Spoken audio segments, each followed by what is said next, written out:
이모, 도서관에서 과제하고 올게요. 11살 준호가 남긴 마지막 말이었습니다. 하지만 해가 지도록 준호는 돌아오지 않았습니다. 선희가 도서관에서 발견한 건 준호의 연필과 작은 종이 학분이었습니다. 그날 밤 포차 앞엔 푸른색 등대 로고가 그려진 형광 스티커가 붙어 있었습니다. 이건 단순한 가출이 아니었습니다. 누군가 계획적으로 준호를 데려간 겁니다. 10년 후 선희는 부산 지하상가에서 금속 브레이스를 찬 채 다리를 절뚝이며 해금을 연주하는 청년을 발견합니다.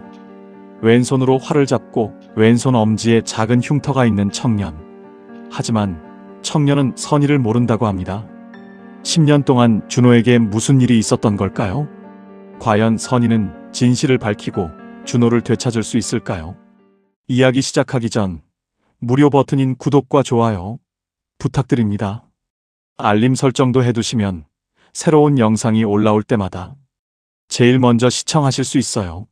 새벽 4시 반 인천 동구 항구에는 아직 어둠이 가시지 않았습니다. 차갑고 짠 바닷바람이 얼굴을 스치고 지나갈 때마다 한선희는 손등으로 코끝을 문질렀습니다. 43세 나이지만 손등엔 이미 굵은 핏줄이 도드라져 보였죠. 포장마차 천막을 고정하는 쇠줄을 팽팽히 당기고 낡은 가스레인지에 불을 붙입니다. 파란 불꽃이 손밑을 하차 올라가자 선희는 무릎을 굽혀 앉아 멸치와 다시마를 육수 냄비에 넣었습니다. 준호야, 일어났니? 포차 뒤편 골목 쪽을 돌아보며 물었지만 대답은 없었습니다. 선희는 작은 한숨을 내쉬며 국수사리를 헹구기 시작했습니다. 찬물이 손가락 사이로 흘러내렸습니다. 물기를 털어내는 동작 하나하나가 정확했습니다.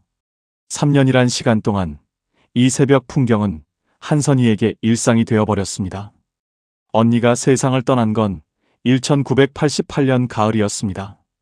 갑작스런 교통사고였습니다. 장례를 치르고 선희는 조카 준호를 데려왔습니다. 당시 8살이었던 준호는 말이 없었습니다. 울지도 웃지도 않았습니다. 그저 선희의 손을 꼭 잡고 있을 뿐이었죠. 선희는 준호를 품에 안으며 다짐했습니다. 이 아이만큼은 절대 잃지 않겠다고요. 이모, 일어났어요.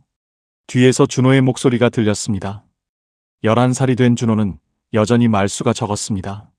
하지만 선희는 알고 있었습니다. 준호가 조용한 건 슬픔 때문이 아니라 그저 세상을 관찰하는 방식이 남들과 다를 뿐이라는 거요. 준호는 왼손으로 머리를 쓸어 넘기며 포차 앞에 섰습니다. 낡은 운동화 끈이 풀려 있었지만 준호는 신경 쓰지 않았습니다. 손 씻고 와. 육수 끓으면 김밥 먹자. 선희의 말에 준호는 고개를 끄덕이고 공동수도 쪽으로 걸어갔습니다. 준호의 뒷모습을 바라보던 선희는 문득 가슴 한쪽이 조여오는 걸 느꼈습니다. 이유 없는 불안이었습니다. 잃는 것에 익숙해지면 안 된다고 선희는 스스로에게 되뇌곤 했습니다. 하지만 그 불안은 새벽 안개처럼 언제나 선희의 주변을 맴돌았습니다. 이모, 오늘 날씨 좋아요. 손을 씻고 돌아온 준호가 하늘을 올려다보며 말했습니다. 동쪽 하늘이 조금씩 밝아지고 있었습니다. 선희는 김밥 한 줄을 반으로 잘라 준호에게 건넸습니다. 준호는 김밥을 받아들고 왼손으로 조심스럽게 한 입 베어 물었습니다. 선희는 준호가 왼손잡이라는 걸 처음 알았을 때가 떠올랐습니다. 언니는 한 번도 그런 이야기를 하지 않았었죠. 아마 신경 쓰지 않았거나 혹은 특별하게 생각하지 않았을 겁니다. 준호야, 오늘 학교 끝나고 바로 와야 해. 알았지? 선희가 당부하듯 말했습니다. 준호는 김밥을 씹으며 고개를 끄덕였습니다. 하지만 선희는 왠지 모를 찜찜함을 떨칠 수 없었습니다. 그 찜찜함의 정체를 알 수 없었지만 가슴속 어딘가에 걸려 있었습니다. 오전 6시가 넘어가자 항구는 사람들로 북적이기 시작했습니다. 부두 노동자들, 새벽 조업을 마치고 돌아온 어부들, 시장으로 향하는 아주머니들이 선희의 포차 앞을 지나갔습니다. 선희는 능숙하게 국수를 삶아 그릇에 담고 육수를 부어 손님들에게 내밀었습니다. 뜨거운 김이 모락모락 피어올랐습니다. 선희 씨, 오늘도 국물 맛 끝내주는구만. 단골 손님 하나가 소리쳤습니다. 선희는 피곤한 미소를 지었습니다. 포차를 시작한 지 5년이 넘었습니다. 처음엔 막막했지만 이제는 손님들의 얼굴을 대부분 외울 정도가 되었죠. 선희는 국수를 말아주면서도 골목 쪽을 힐끗힐끗 바라봤습니다. 준호가 학교 가는 시간이 다가오고 있었습니다. 이모, 저 갈게요. 준호가 책가방을 메고 나타났습니다. 가방은 낡았지만 깨끗했습니다. 준호는 물건을 소중히 다루는 편이었습니다. 선희는 앞치마에 묻은 손을 닦으며 준호에게 다가갔습니다. 점심값 여기 있어. 오늘은 꼭 밥 사 먹어야 해. 선희가 1,000원짜리 지폐 몇 장을 준호 손에 쥐어주었습니다. 준호는 지폐를 받아 주머니에 넣고 선희를 올려다봤습니다. 준호의 눈빛은 맑았습니다. 하지만 그 맑음 속에는 뭔가 알 수 없는 깊이가 있었습니다. 이모, 걱정하지 마세요. 준호가 작은 목소리로 말했습니다. 선희는 준호의 머리를 쓰다듬었습니다. 준호의 머리카락은 부드러웠습니다. 선희는 준호를 보내며 가슴 속 불안이 조금 가라앉기를 바랐습니다. 하지만 그 불안은 사라지지 않았습니다. 오히려 더 짙어지는 것만 같았습니다. 준호가 골목을 빠져나가자 선희는 다시 포차로 돌아왔습니다.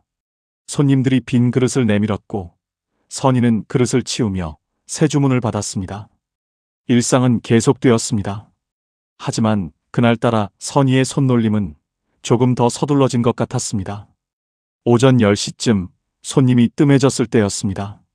선희는 포차 앞 테이블을 닦으며 한숨을 돌렸습니다.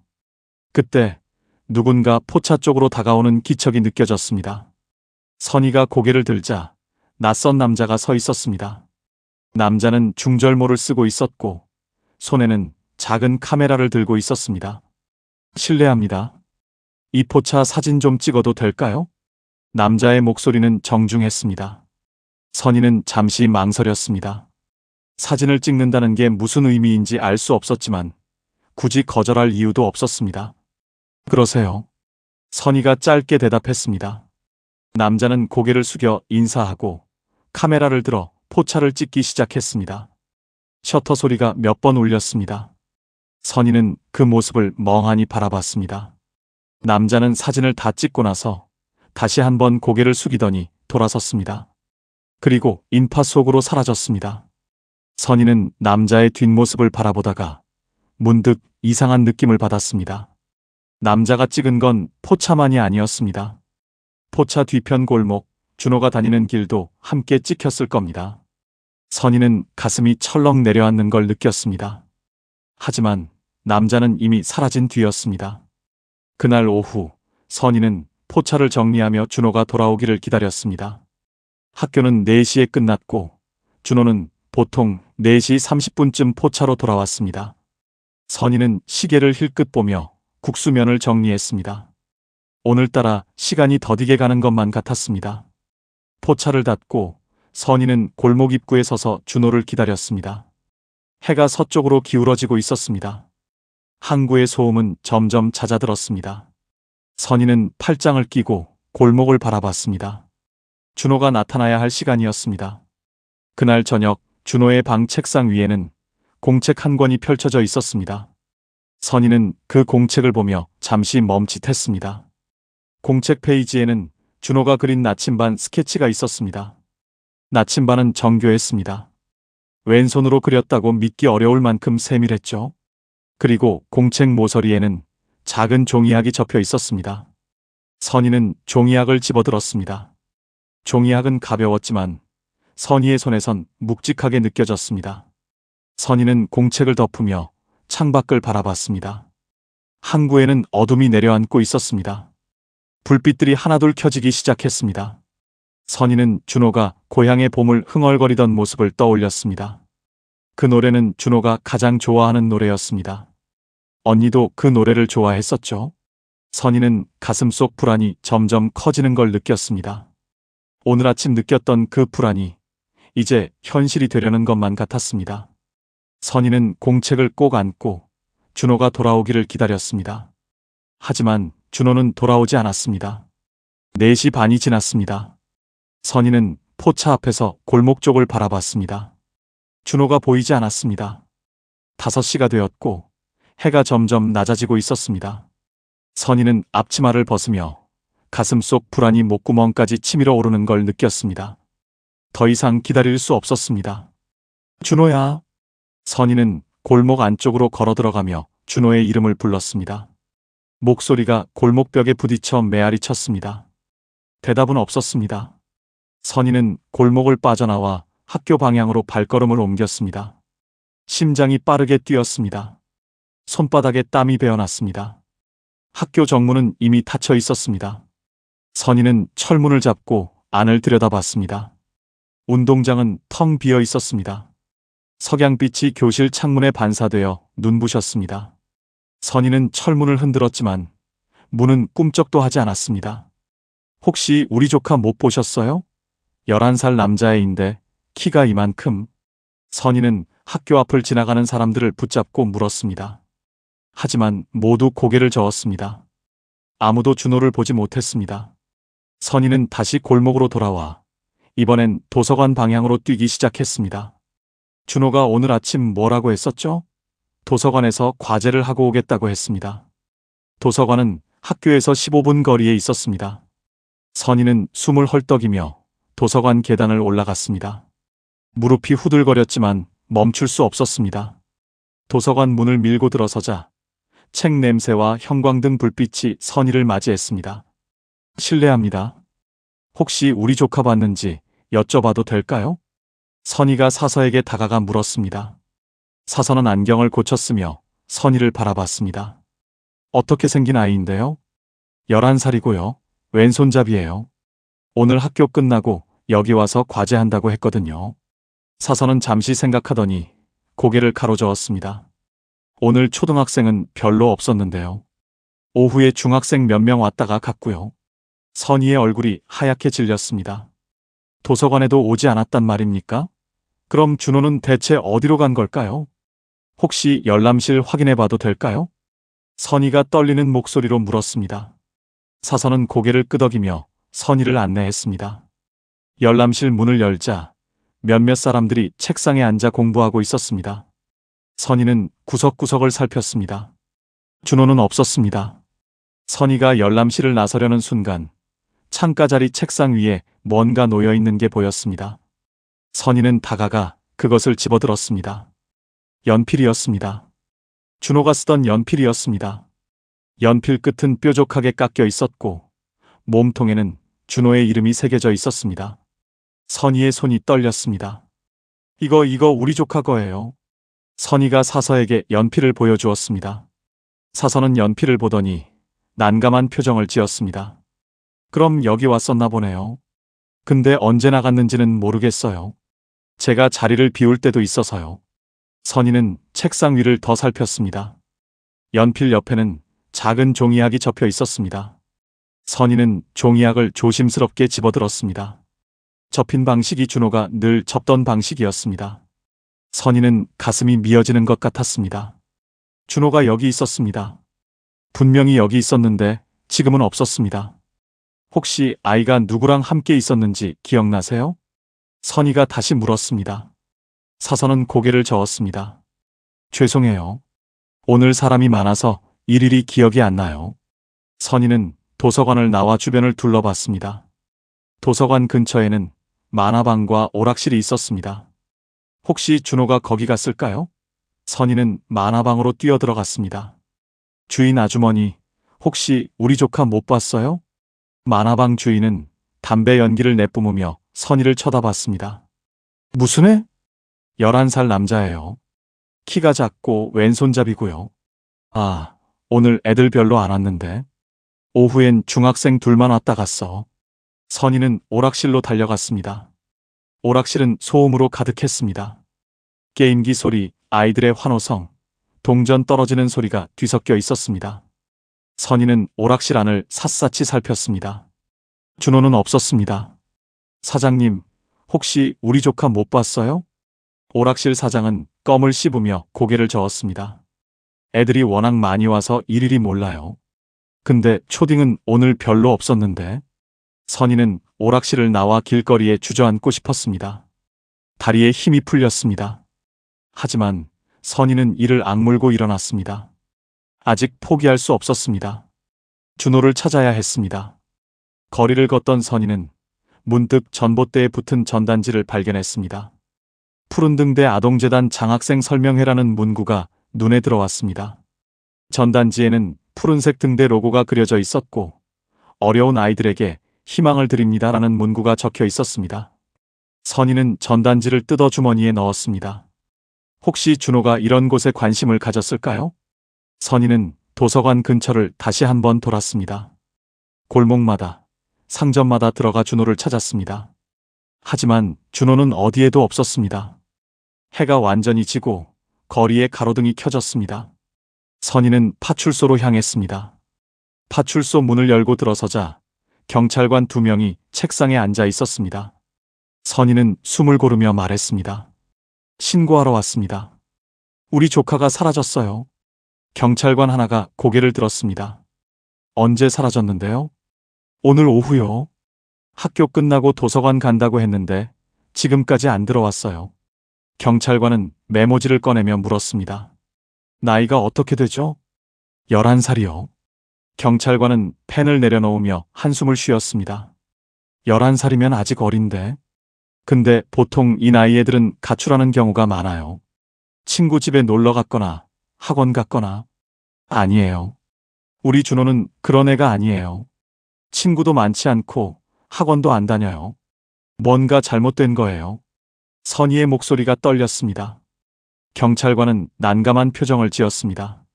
일단 신고는 받아놓을게요. 근데 24시간은 지나봐야 수색을 시작할 수 있어요. 보통 애들은 하루 이틀 지나면 돌아오거든요. 24시간이요?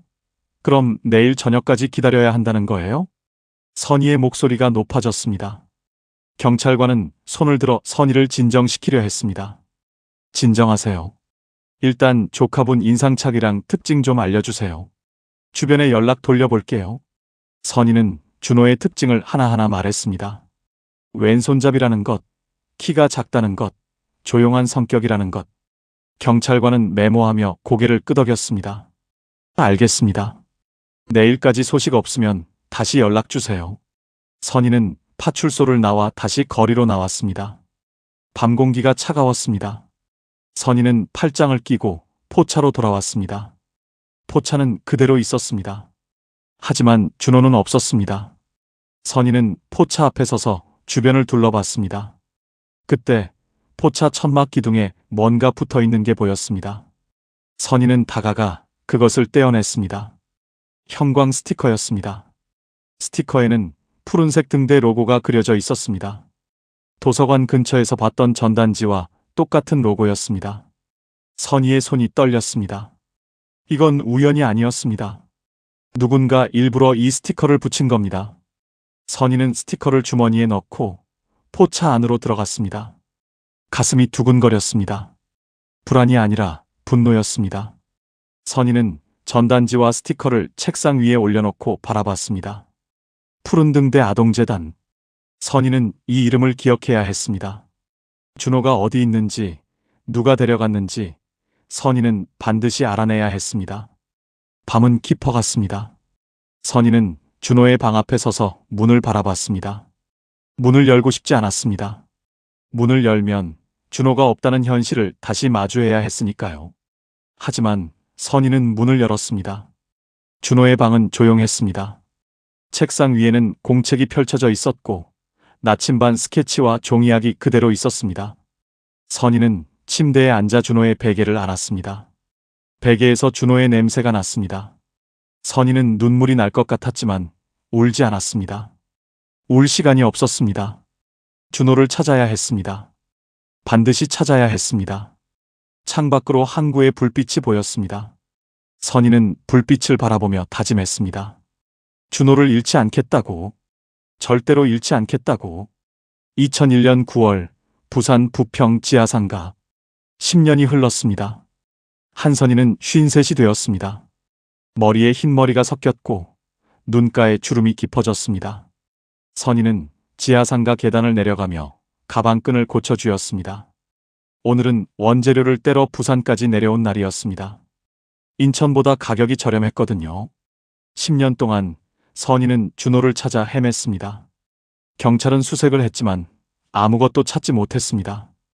푸른등대 재단에 연락했지만 재단 측은 그런 아이는 없다고 잡아댔습니다. 선희는 전국을 돌아다녔습니다. 서울, 대전, 광주, 부산, 아동보호시설마다 찾아가 준호의 사진을 보여줬습니다. 하지만 아무도 준호를 본 적이 없었습니다. 지하상 가는 사람들로 붐볐습니다. 선희는 인파를 헤치며 걸었습니다. 그때 멀리서 음악 소리가 들려왔습니다. 해금 소리였습니다. 구슬프고 애틋한 선율이 지하상가 통로를 가득 채웠습니다. 선희는 발걸음을 멈췄습니다. 선희는 음악 소리가 나는 쪽으로 걸어갔습니다. 사람들이 둥그렇게 모여 있었습니다. 선희는 사람들 사이를 비집고 들어갔습니다. 그리고 그 순간 선희의 심장이 멈추는 것 같았습니다. 청년 한 명이 앉아서 해금을 연주하고 있었습니다. 청년의 오른쪽 다리에는 금속 브레이스가 채워져 있었습니다. 청년은 왼손으로 활을 잡고 있었습니다. 왼손잡이였습니다. 청년의 얼굴은 수척했지만 눈빛은 또렷했습니다. 선희는 숨이 막혔습니다. 얼굴선이 낯익었습니다. 11살 준호의 얼굴이 21살 청년의 얼굴로 자란 모습 같았습니다. 선희는 청년을 뚫어지게 바라봤습니다. 청년은 연주에 집중하고 있었습니다. 곡은 고향의 봄이었습니다. 준호가 좋아하던 노래였습니다. 선희는 가슴이 터질 것 같았습니다. 하지만 뭔가 이상했습니다. 연주 중간중간 리듬이 끊겼습니다. 짧게 그리고 길게 점과 선처럼. 선희는 그 패턴을 느꼈지만 의미를 알 수 없었습니다. 곡이 끝났습니다. 사람들이 박수를 쳤고 동전을 던졌습니다. 청년은 고개를 숙여 인사했습니다. 사람들이 하나둘 흩어지기 시작했습니다. 선희는 앞으로 다가갔습니다. 저기요. 선희가 떨리는 목소리로 말했습니다. 청년이 고개를 들어 선희를 바라봤습니다. 청년의 눈빛은 차분했습니다. 혹시 준호 아니에요? 선희의 목소리가 갈라졌습니다. 청년은 잠시 멈칫했습니다. 그리고 고개를 가로저었습니다. 사람 잘못 보신 것 같은데요. 청년의 목소리는 낮았습니다. 선희는 한 걸음 더 다가갔습니다. 아니에요. 선희는 청년의 왼손을 가리켰습니다. 청년의 왼손 엄지에는 작은 흉터가 있었습니다. 준호가 8살 때 칼에 베었던 흉터였습니다. 청년은 손을 거두며 일어섰습니다. 브레이스가 삐걱거렸습니다. 죄송하지만 전 누굴 찾으시는지 모르겠어요. 청년은 해금을 케이스에 넣기 시작했습니다. 선희는 청년의 팔을 붙잡으려 했지만 청년은 몸을 피했습니다. 제발 한 번만 얘기 좀 해요. 내가 준호 이모예요. 선희의 눈에 눈물이 맺혔습니다. 청년은 선희를 바라보다가 고개를 돌렸습니다. 저는 이모 없어요. 죄송합니다. 청년은 케이스를 들고 걸어가기 시작했습니다. 절뚝거리는 걸음이었습니다. 선희는 청년의 뒷모습을 바라보며 무너질 것 같았습니다. 하지만 선희는 포기하지 않았습니다. 선희는 청년을 따라갔습니다. 청년은 지하상가 통로를 빠져나가 다른 구역으로 향했습니다. 선희는 멀리서 청년을 따라갔습니다. 청년은 가끔 뒤를 돌아보았지만 선희를 발견하지 못했습니다. 선희는 기둥 뒤에 숨어 청년을 지켜봤습니다. 청년은 통로 끝에 있는 종이컵을 집어들었습니다. 그리고 무언가를 그리기 시작했습니다. 선희는 눈을 가늘게 뜨고 바라봤습니다. 청년이 그린 건 나침반이었습니다. 왼손으로 그린 나침반이었습니다. 청년은 종이컵을 바닥에 내려놓고 사라졌습니다. 선희는 청년이 완전히 사라질 때까지 기다렸습니다. 그리고 종이컵으로 다가갔습니다. 종이컵 밑면에는 나침반이 또렷하게 그려져 있었습니다. 준호가 그리던 그 나침반이었습니다.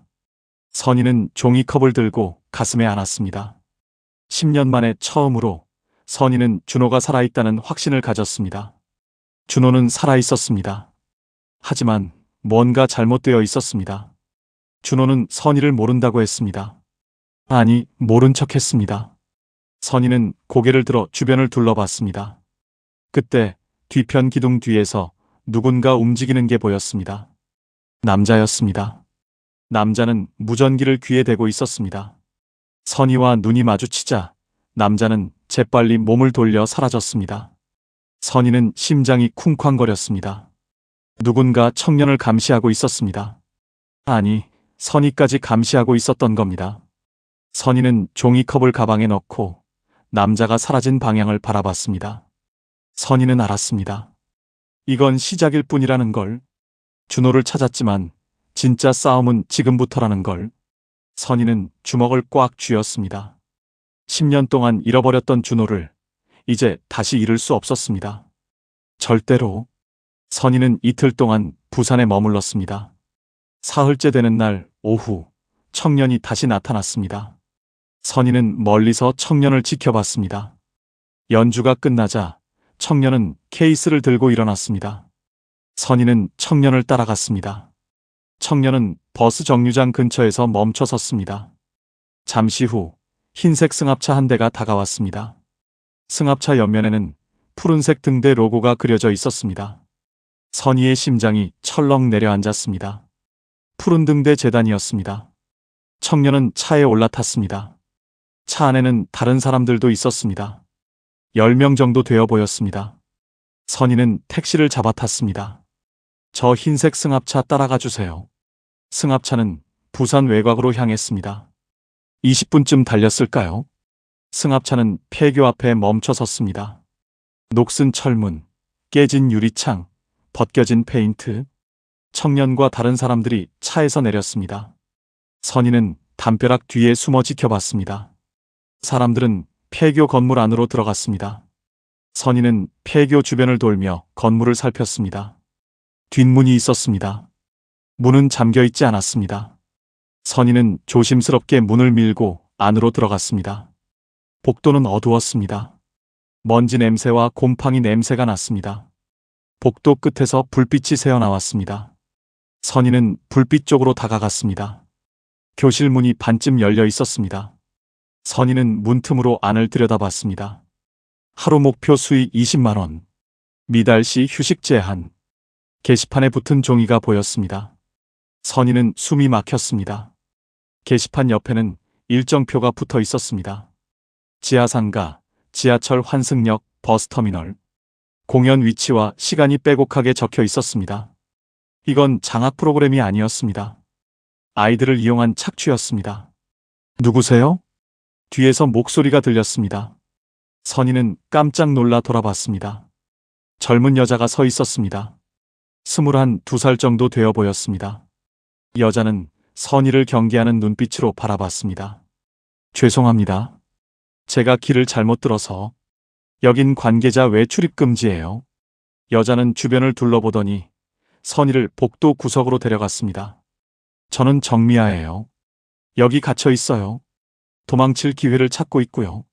미아의 목소리가 떨렸습니다. 전 조카를 찾고 있어요. 10년 전에 사라졌는데 여기 재단이랑 관련이 있는 것 같아서요. 여기 있는 사람들은 다 거리예술 지원한다는 말에 속아서 왔어요. 근데 우리한테 공연만 시키고 수익을 걷어가요. 매일 목표 금액이 있고 못 채우면 밥도 제대로 못 먹어요. 선희의 얼굴이 굳어졌습니다. 우리끼리 비밀이 있어요. 미아가 속삭였습니다. 선배들이 후배들한테 몰래 가르쳐줘요. 리듬의 점선 패턴으로 메시지를 숨기는 거예요. 짧게 끊으면 점, 길게 끊으면 선. 모스보어처럼요. 연주할 때 리듬에 숨겨 넣으면 밖에 있는 사람이 알아차릴 수도 있거든요. 재단 사람들은 몰라요. 우리끼리만 아는 비밀이에요. 선희는 며칠 전 들었던 청년의 연주가 떠올랐습니다. 리듬의 끊김. 그게 바로 신호였던 겁니다. 준호는 선희에게 신호를 보내고 있었던 거예요. 제 조카 준호예요. 왼손잡이고 해금 연주예요. 혹시 본 적 있어요? 미아는 고개를 끄덕였습니다. 있어요. 준호라는 이름은 모르겠지만 왼손잡이 해금 연주자 있어요. 다리 다쳤는데도 열심히 연주해요. 지금 숙소에 있을 거예요. 근데 조심하세요. 재단 사람들이 감시해요. 선희는 미아에게 고맙다고 말하고 폐교 밖으로 나왔습니다. 이제 확실했습니다. 준호는 10년 동안 이곳에 갇혀 있었던 겁니다. 선희는 폐교 담벼락을 따라 걸으며 주변을 살폈습니다. 혹시 다른 출입구는 없는지, 재단 사람들의 동선은 어떤지 파악해야 했습니다. 폐교 뒤편으로 돌아가자 작은 창고 건물이 보였습니다. 창고 앞에는 트럭 한 대가 서 있었습니다. 트럭 짐칸 문이 열려 있었고 누군가 짐을 싣고 있었습니다. 악기 케이스들이었습니다. 선희는 담벼락 뒤에 숨어 지켜봤습니다. 트럭 옆에서 남자 하나가 담배를 피우고 있었습니다. 남자의 뒷모습이 낯익었습니다. 남자가 고개를 돌렸습니다. 선희는 숨이 멎었습니다. 김 선장이었습니다. 인천 항구에서 선희를 늘 도와주던 선배였습니다. 선희가 준호를 찾아 헤맬 때 늘 격려해주던 사람이었습니다. 그 사람이 여기 푸른등대 재단 물건을 싣는 트럭 옆에 서 있었습니다. 선희는 믿을 수가 없었습니다. 천천히 담벼락에서 나와 트럭 쪽으로 걸어갔습니다. 발소리를 들은 김 선장이 돌아봤습니다. 김 선장의 얼굴이 굳어졌습니다. 선희야? 김 선장의 목소리에 당황함이 묻어났습니다. 선장님, 여기는 왜 계세요? 선희의 목소리가 떨렸습니다. 김 선장은 담배를 바닥에 던지고 발로 비볐습니다. 이거 설명하기 좀 그런데. 선희는 트럭에 붙은 푸른등대 재단 로고를 바라봤습니다. 모든 게 명확해졌습니다. 선장님이 재단 물류를 맡고 계셨던 거예요? 김 선장은 손을 내저었습니다. 아니야, 선희야. 나는 그냥 하청을 받아서 물건 나르는 것뿐이야. 재단이 뭐 하는지 자세히는 몰랐어. 물건이요? 선희가 트럭 짐칸을 가리켰습니다. 저게 물건이에요? 사람이에요. 아이들이에요. 선희의 목소리가 높아졌습니다. 김 선장은 당황하며 주변을 둘러봤습니다. 조용히 해, 선희야. 여기서 소리 지르면 안 돼. 나도 먹고 살아야 하잖아. 부두 일이 줄어들어서 이것저것 닥치는 대로 하는 거야. 먹고 살려고요? 아이들 착취하는 거 알면서도요? 김 선장은 대답하지 못했습니다. 선희는 10년 동안 자신이 얼마나 어리석었는지 깨달았습니다. 준호를 찾아 헤맬 때마다 김 선장에게 하소연했습니다. 김 선장은 늘 힘내라고 격려했습니다. 하지만 그 사람은 재단과 연결되어 있었습니다. 선장님, 전 선장님을 믿었어요. 제가 얼마나 힘들었는지 다 말씀드렸잖아요. 선희의 눈에 눈물이 맺혔습니다. 김 선장은 고개를 숙였습니다. 미안해, 선희야. 나도 이렇게 될 줄 몰랐어. 선희는 더 이상 듣고 싶지 않았습니다. 돌아서서 걸어갔습니다. 뒤에서 김 선장이 뭐라고 외쳤지만 선희는 듣지 않았습니다. 선희의 마음속에서 무언가 무너져 내렸습니다. 신뢰가 산산이 부서졌습니다. 이제 선희에겐 아무도 없었습니다. 오직 준호만 있을 뿐이었습니다. 그날 밤 선희는 여관으로 돌아왔습니다. 방 안에 혼자 앉아 생각에 잠겼습니다. 준호를 어떻게 구해낼 수 있을까요? 경찰에 신고해야 할까요? 하지만 증거가 없었습니다. 게시판 사진도 찍지 못했고 미아의 증언만으로는 부족했습니다. 다음 날 아침 여관 주인이 문을 두드렸습니다. 손님, 경찰이 찾아왔어요. 선희는 가슴이 철렁했습니다. 문을 열자 경찰관 2명이 서 있었습니다. 한선혜 씨 맞습니까? 푸른등대 재단에서 고발이 들어왔습니다. 미성년자 유인 및 갈취 혐의로 동행 요청합니다. 선희는 믿을 수가 없었습니다. 재단이 먼저 선수를 친 겁니다. 선희를 범죄자로 몰아 입을 막으려는 거였습니다. 저는 조카를 찾으러 온 것뿐이에요. 유인이나 갈취는 말도 안 됩니다. 일단 경찰서 가서 조사받으셔야 합니다. 선희는 경찰을 따라 나섰습니다.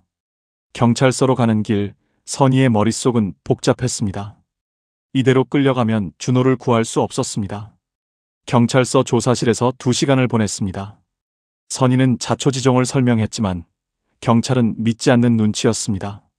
재단 측에서 제출한 서류에는 한선희가 장학생들에게 접근해 금품을 요구했다고 적혀 있었습니다. 증거가 있습니까? 조카분이 거기 있다는 증거요. 경찰관이 물었습니다. 선희는 대답하지 못했습니다. 종이컵에 그려진 나침반, 해금 연주의 리듬, 그런 것들로는 증거가 되지 않았습니다. 오후 4시쯤 선희는 경찰서에서 풀려났습니다. 경찰은 더 조사가 필요하니 부산을 떠나지 말라고 경고했습니다. 선희는 축 늘어진 어깨로 경찰서를 나왔습니다. 부평 지하상가로 돌아왔습니다. 혹시 청년이 다시 나타날까 해서였습니다. 저녁 6시쯤 청년이 나타났습니다. 같은 자리에 앉아 해금을 꺼냈습니다. 선희는 멀리서 지켜봤습니다. 청년의 연주가 시작되었습니다. 곡은 아리랑이었습니다. 하지만 이번에도 리듬이 이상하게 끊겼습니다. 짧게, 길게, 짧게, 짧게, 짧게. 선희는 집중해서 들었습니다. 패턴이 반복되었습니다. 선희는 메모지를 꺼내 패턴을 적었습니다. 점, 선, 점, 점, 점. 점, 점, 선. 선, 선, 점. 선희는 모스보호를 떠올렸습니다. 하지만 정확히 해독할 수 없었습니다. 연주가 끝나자 청년은 케이스를 들고 일어났습니다. 선희는 다가가려 했지만 청년이 먼저 선희를 바라봤습니다. 청년은 고개를 가볍게 끄덕이고 입을 작게 움직였습니다. 저장고, 남항, 새벽. 선희는 청년의 입모양을 읽었습니다. 청년은 곧바로 돌아서서 사라졌습니다. 선희는 메모지를 다시 봤습니다. 저장고, 남항, 새벽. 준호가 선희에게 장소와 시간을 알려준 겁니다. 선희는 택시를 잡아타고 남항으로 향했습니다. 남항은 부산 외곽에 있는 작은 항구였습니다. 밤이 되자 항구는 고요했습니다. 선희는 항구 주변을 돌며 창고를 찾았습니다. 낡은 철제 창고 하나가 보였습니다. 문에는 자물쇠가 채워져 있었지만 옆문이 살짝 열려 있었습니다. 선희는 조심스럽게 문을 밀고 들어갔습니다. 창고 안은 어두웠습니다. 선희는 휴대전화 불빛을 켰습니다. 창고 안쪽에는 무대 세트 같은 것들이 쌓여 있었습니다. 그리고 벽에는 커다란 보드가 걸려 있었습니다. 공연 스케줄 보드였습니다. 날짜, 장소, 인원, 목표 금액이 빼곡하게 적혀 있었습니다. 선희는 보드를 사진 찍으려 했습니다. 그 순간 경보음이 울렸습니다. 선희는 깜짝 놀라 뒤를 돌아봤습니다. 출입문이 굉음과 함께 닫혔습니다. 선희는 문으로 달려갔지만 문은 잠겨 있었습니다. 누구세요? 뒤에서 목소리가 들렸습니다. 선희는 돌아봤습니다. 중년 남자가 서 있었습니다. 온화한 인상이었지만 눈빛은 차갑했습니다. 저는 길을 잘못 들어서. 한선혜 씨 맞죠? 우리가 기다리고 있었어요. 남자는 천천히 다가왔습니다. 저는 푸른등대 재단 홍보팀장입니다. 아니, 정확히는 총괄이사죠. 한선혜 씨, 왜 우리 일에 계속 끼어드시는 겁니까? 선희는 뒷걸음질 쳤습니다. 제 조카 돌려주세요. 준호는 제 조카예요. 준호요? 그 아이는 이제 우리 소속입니다. 우리가 10년 동안 키우고 교육했어요. 이건 아이들을 위한 기회입니다. 거리에서 방황하던 아이들에게 재능을 살릴 기회를 준 거예요. 기회요? 착취하면서요? 선희의 목소리가 떨렸습니다. 남자는 웃었습니다. 착취라니요? 우리는 후원자들에게 감동을 주고 아이들은 무대에 서는 겁니다. 모두가 행복한 구조죠. 선희는 남자를 밀치고 옆문으로 달려갔습니다. 문을 열고 밖으로 뛰어나왔습니다. 창고 밖에는 경비원 한 명이 무전기를 들고 서 있었습니다. 선희는 경비원을 피해 달렸습니다. 경비원이 뒤를 쫓았지만 선희는 항구 골목으로 빠져들었습니다. 선희는 숨을 헐떡이며 골목을 달렸습니다. 무릎이 후들거렸지만 멈출 수 없었습니다. 경비원의 무전기가 바닥에 떨어진 걸 보고 선희는 재빨리 주워 주머니에 넣었습니다. 선희는 항구를 빠져나와 여관으로 돌아왔습니다. 방문을 잠그고 바닥에 주저앉았습니다. 온몸이 떨렸습니다. 신뢰는 무너졌고 시간도 없었습니다. 선희에겐 이제 아무것도 남지 않았습니다. 여관 방 안에서 선희는 바닥에 앉아 숨을 고르고 있었습니다. 주머니에서 무전기를 꺼냈습니다. 무전기는 아직 켜져 있었습니다. 선희는 무전기를 귀에 대고 들었습니다. 2호, 새벽 이동 계획 변경 없습니다. 예정대로 진행하세요. 알겠습니다. 거제 선착장 5시 집결이죠? 맞아요. 훈련생 10명, 페리 타고 도크로 이동. 스폰서 갈라 리허설 있습니다. 선희는 무전기를 꽉 쥐었습니다. 거제 선착장, 새벽 5시. 선희는 메모지에 적었습니다. 준호도 그 10명 중 하나일 겁니다. 선희는 가방에서 준호가 남긴 것들을 꺼냈습니다. 나침반 스케치, 종이학, 연주 패턴. 선희는 이것들을 책상 위에 펼쳤습니다. 나침반은 남쪽을 가리키고 있었습니다. 종이학을 펼쳐보니 접힌 선이 섬 지형처럼 보였습니다. 선희는 지도를 펼쳤습니다. 거제에서 출발하는 페리 항로를 손가락으로 따라갔습니다. 외딴 섬들이 보였습니다. 그중 한 곳에 폐조선소가 있었습니다. 선희는 직감했습니다. 그곳이 목적지였습니다. 창문을 두드리는 소리가 들렸습니다. 선희는 깜짝 놀라 돌아봤습니다. 창밖에 정미아가 서 있었습니다. 선희는 재빨리 창문을 열었습니다. 어떻게 여기를? 따라왔어요. 도와드리고 싶어서요. 미아가 숨을 헐떡이며 말했습니다. 미아는 가방에서 종이 몇 장을 꺼냈습니다. 이거 가져왔어요. 재단 계약서, 복사본이랑 공연 일정표예요. 제가 몰래 복사해뒀던 거예요. 선희는 종이를 받아들었습니다. 계약서에는 장학생들의 이름과 서명이 있었습니다. 공연 일정표에는 날짜, 장소, 목표 수익이 빼곡하게 적혀 있었습니다. 그리고 이것도요. 미아가 작은 녹음기를 꺼냈습니다. 재단 사람들 대화 녹음한 거예요. 스폰서 행사 얘기하는 거 몰래 녹음했어요. 선희는 녹음기를 재생했습니다. 남자들의 목소리가 들렸습니다. 내일 갈라에 큰 손들 오잖아. 1인당 500만 원씩 받기로 했으니까 실수 없이 해야 돼. 훈련생들 컨디션은? 괜찮아요. 목표 수익 못 채우면 밥 안 준다고 했더니 열심히 하더라고요. 선희는 녹음기를 멈췄습니다. 손이 떨렸습니다. 이제 모든 증거가 모였습니다. 미아야, 고마워. 정말 고마워. 미아는 고개를 저었습니다. 아니에요. 저도 나가고 싶어요. 다른 애들도 구하고 싶고요. 내일 새벽에 제가 같이 갈게요. 안 돼. 너무 위험해. 아니에요. 제가 안 가면 안 돼요. 준호한테 신호 보낼 수 있는 사람은 저밖에 없어요. 선희는 미아를 바라봤습니다.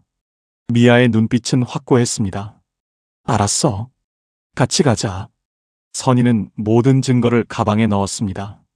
계약서, 일정표, 녹음기, 무전기, 나침반, 종이학.